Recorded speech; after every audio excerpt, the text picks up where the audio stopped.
Hi friends, welcome to our channel. ఈరోజు video వచ్చేసి కట్టెల పొయ్యి మీద వంట అనుకుందామని మేమైతే కట్టెలు తీసుకొచ్చుకున్నాం.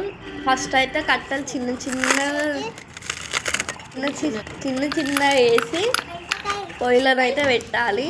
ఫస్ట్ కింద పేపర్ పెట్టిన తర్వాత కట్టెలు పెట్టినాం, ఎందుకంటే కట్టెలు మంచిగా మండాలని. ఈ చలికాలం కదా,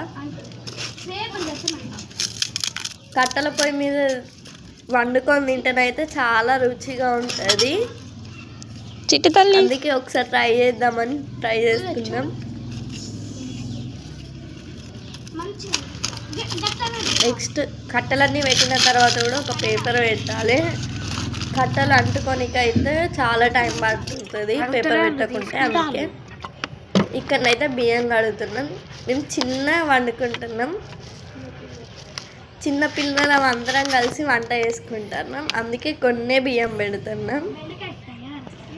చూడండి, పేపర్కి పెడుతున్న అయితే తొందర మండుతుంది.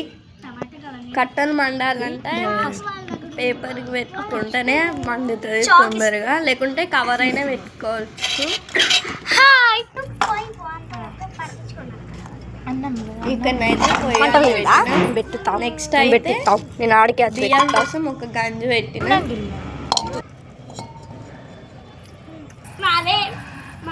చూడండి, కట్టెల పొయ్యి మీద ఎంత మంచిగా స్మోకీగా వస్తుందో. నీళ్ళు బాగా పోయాలి. ఇదైతే పార్ట్ 1, పార్ట్ 2 కూడా ఉంటుంది. చూడండి, ఇక్కడనైతే బియ్యం పొయ్యి మీద పెట్టినాం. Like, share, subscribe to my channel.